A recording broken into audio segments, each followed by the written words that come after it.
And then he says he gets told to fuck off back to his car and is now banned from D1NZ. The funny part is I was on Darren Kelly's door with more like 300 horsepower. My motor was blown. He says, mind you, Mad Mike absolutely hates D1NZ as well. Do you have any more information you want to throw in before we go full scorched earth on D1NZ?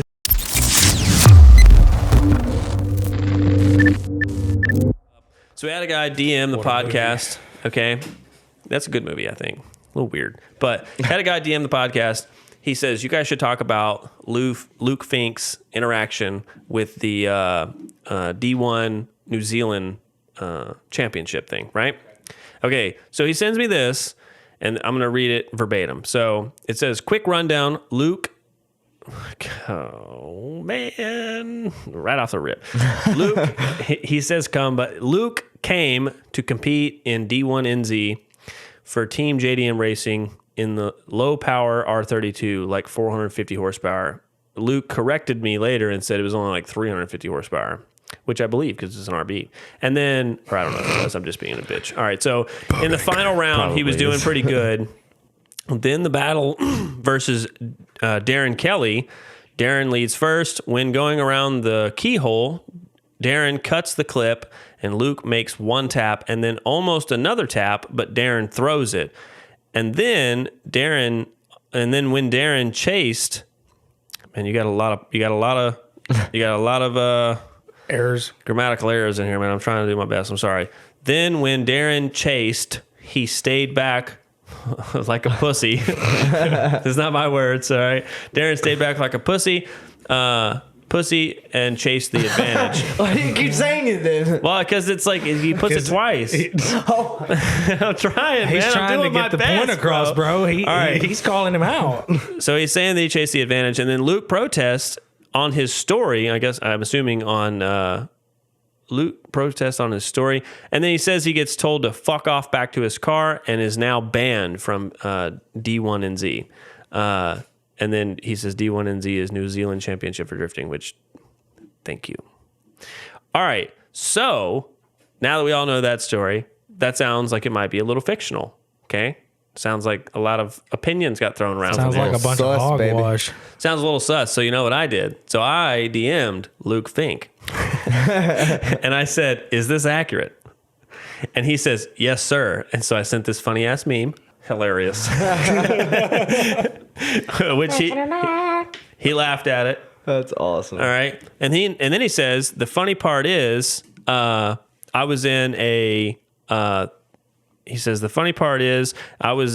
Darren Kelly's door with more like 300 horsepower. My motor was blown because it's an RB. Yeah, that's what I'm saying. I'm just kidding, Dawson. All right. So, and then I said, we hate flops.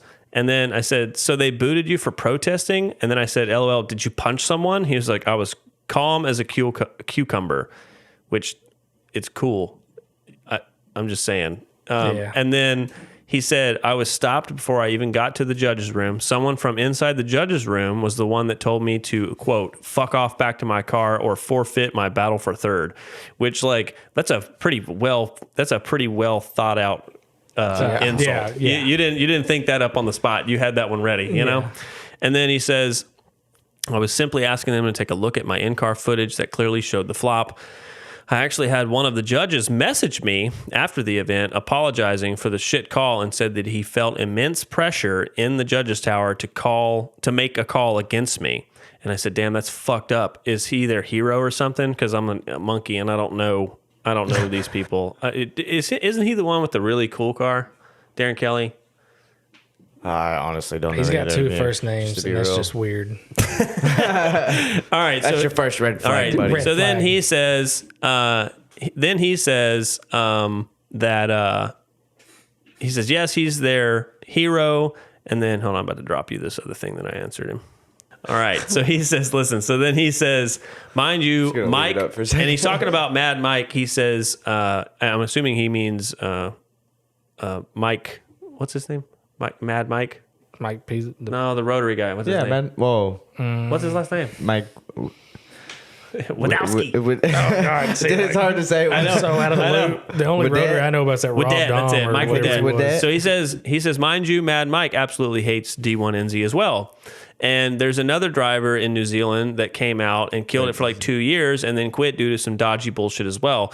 He actually had his championship taken off him after the season ended due to an apparently illegal lock kit. And I said, a fucking what? Because I didn't know what he was talking about.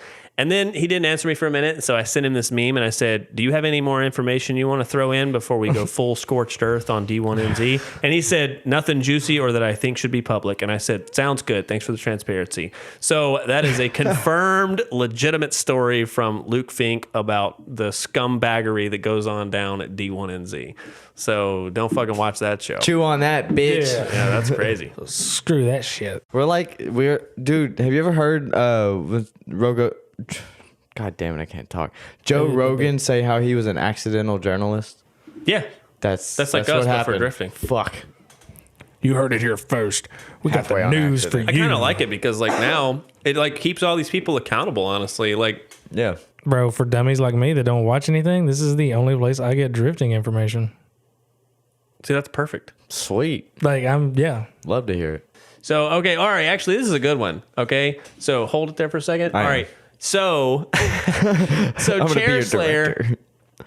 Hey, BK2 David, thank you for your participation. Shout out to you, Chair live, man. Slayer post on his personal story on Instagram, should he come on our podcast? And 7% of the people that follow him said that he shouldn't go. So if you go to the next slide, some fucking guy goes to the podcast.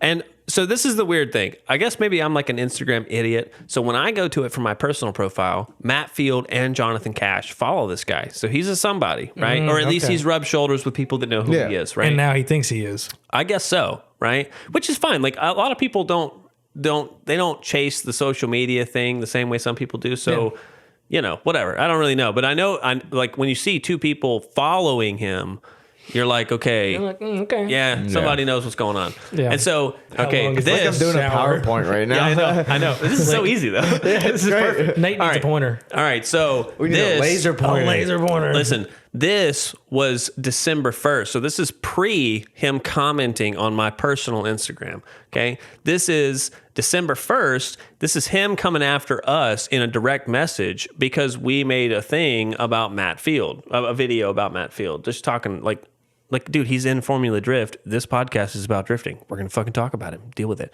And so he says, and I quote, "Cool podcast, but I'd love for you to step up to Matt Field. Matt is a beast. I'm pretty sure he would rock you, bud. Just saying. But keep up the other good podcasts." Podcast is one word, donkey. All right. So then in the actual story, right, I said, this is Chris. And then I put a little caption underneath it. I said, Chris thinks Matt Field should beat us up for talking about a Formula Drift driver on a drift podcast. And then you can read our response to his original December 1st message, which was, we respect him as a driver. We have never even said either of us are on the same level driver-wise as him.